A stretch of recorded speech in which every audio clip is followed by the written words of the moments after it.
তুমি কি কখনো এমন পরিস্থিতিতে পড়েছো যখন মনে হয়েছে এই পৃথিবীতে তোমার কথা বোঝার মতো কেউ নেই? মনে হয়েছে সবাই আছে, কিন্তু তুমি একা? যদি এমনটা হয়ে থাকে, তবে আজকের এই ভিডিওটা তোমার জন্যই। আজ আমি আলোচনা করব নিক ট্রেন্টনের লেখা অসাধারণ একটি বই, the art of self therapy নিয়ে।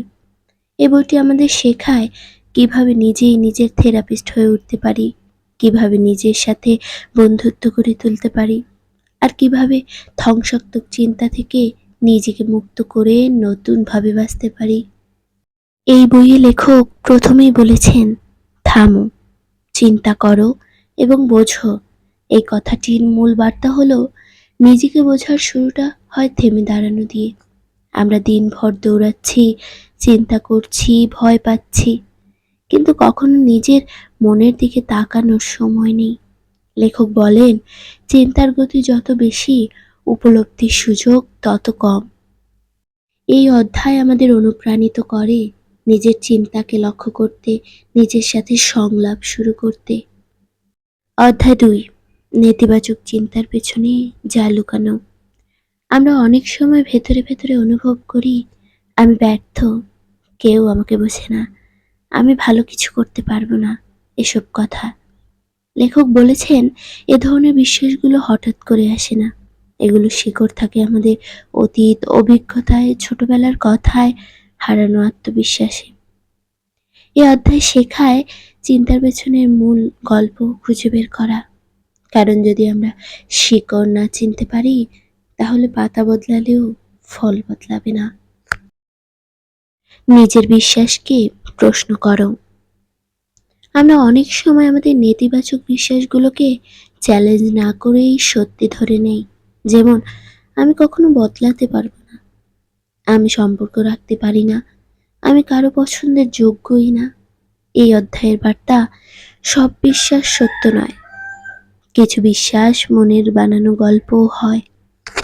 লেখক পরামর্শ দেন, নিজের ভাবনায় প্রশ্ন তুলুন, এই বিশ্বাসের পেছনে কি কোনো প্রমাণ আছে? এটা কি সত্যি, নাকি আমি ভয় পাচ্ছি? এই অধ্যায় আত্মবিশ্বাস গড়ার এক শক্তিশালী ভিত্তি তৈরি করে। অভ্যাস বদলান, জীবন বদলাবে। এই অধ্যায় আমাদের চোখে আঙুল দিয়ে দেখায় যে আমাদের দৈনন্দিন অভ্যাসই আমাদের মানসিক অবস্থার প্রতিচ্ছবি। অনিয়মিত ঘুম, অস্বাস্থ্যহীন খাওয়া, অগোছালো রুটিন, একাকিত্বে ডুবে থাকা, এই অভ্যাসগুলো ধীরে ধীরে আমাদের নষ্ট করে দেয়। নিং ট্রাঙ্কুন বলেন, নিজেকে বদলাতে হলে প্রথমে বদলাও তোমার অভ্যাস। একটা ছোট পরিবর্তন করো প্রতিদিন, 1% উন্নতি করো প্রতিদিন, ধৈর্য নিয়ে, নিয়ম করে, নিজেকে সময় দিয়ে। এই অধ্যায়টি আমাদের শেখায়, অনুপ্রাণিত করে নিজেকে পুনর্গঠনের পথে হাঁটতে। নিজের আবেগকে নিয়ন্ত্রণে আনো। আবেগ আমাদের শত্রু নয়, কিন্তু অপ্রস্তুত আবেগ আমাদের জীবনকে এলোমেলো করে দিতে পারে। নিক ট্রাঙ্কটন বলেন, যখন আমরা অনুভূতি এবং বাস্তবতার মধ্যে পার্থক্য বুঝে ফেলি, তখনই আমরা নিজেদের জীবনে নিয়ন্ত্রণ নিতে পারি। এই অধ্যায় শেখায়, রাগ, ভয়, হতাশা এগুলোকে চেপে না রেখে বুঝে নেওয়া, পর্যবেক্ষণ করা ও স্বীকার করা, তারপরে সেই আবেগকে পরিচালিত করা। নিজের আবেগকে নিয়ন্ত্রণ মানে তাকে অস্বীকার নয়, বরং তাকে বুঝে ব্যবহার করা। চিন্তার ফাঁদ থেকে বেরিয়ে এসো।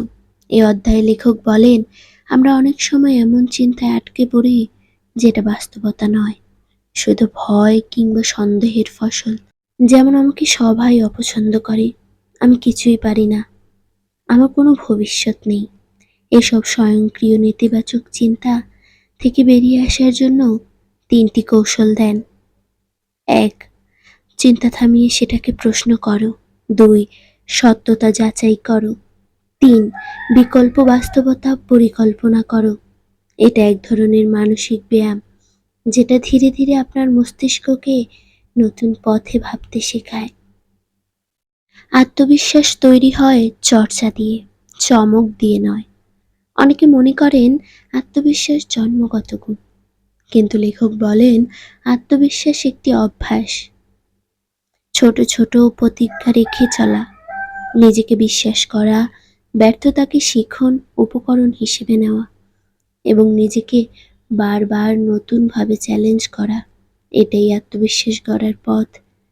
আজ এক ধাপ সাহসী হলে আগামীকাল ২ ধাপ আত্মবিশ্বাসী হও। নিজের সাথে বন্ধুত্ব করো। এই অধ্যায় আমাদের মনে করিয়ে দেয় আমরা নিজের সবচেয়ে কঠিন সমালোচক, অথচ সবচেয়ে দরকারি বন্ধু। আমরা যখন বারবার নিজেকে ছোট করি, আমি বাজে মানুষ, আমার দ্বারা কিচ্ছু হবে না, তখন আমাদের মন এটাই বিশ্বাস করতে শুরু করে যে এটাই সত্যি। নিক বলেন, নিজেকে ভালোবাসো, নিজের সাথে মমতা দিয়ে কথা বলো, নিজের ভুল ক্ষমা করে এগিয়ে যাও। আপনি যেমন অন্যদের দয়া দেখান, তেমন নিজেকেও দিন। এই অধ্যায়গুলো আমাদের শেখায় নিজেকে বদলাতে হলে আবেগ, চিন্তা, বিশ্বাস আর আত্মবিশ্বাস, নিজের সাথে সম্পর্ক, এই 4টি জায়গায় নজর দিতে হবে। আর যদি আপনি একটু নিজেকে বোঝার চেষ্টা করেন, তবে আগামীকাল নিজেকে গড়ার পথ অনেকটা সহজ হয়ে যাবে। তোমার আজকের সময় আগামীর ভিত। এই অধ্যায়গুলো থেকে যদি কিছু শিখে থাকো, তাহলে লাইক, কমেন্ট আর সাবস্ক্রাইব করতে ভুলবে না। পরবর্তী পর্বে আরও গভীরে যাব। নিজের অভ্যাস বদলানোর কৌশল, মনসংলাপ এবং নিজের ভেতরের শক্তি জাগিয়ে তোলার টেকনিক। দেখা হবে পরের পর্বে। ধন্যবাদ। আসসালামু আলাইকুম সবাইকে।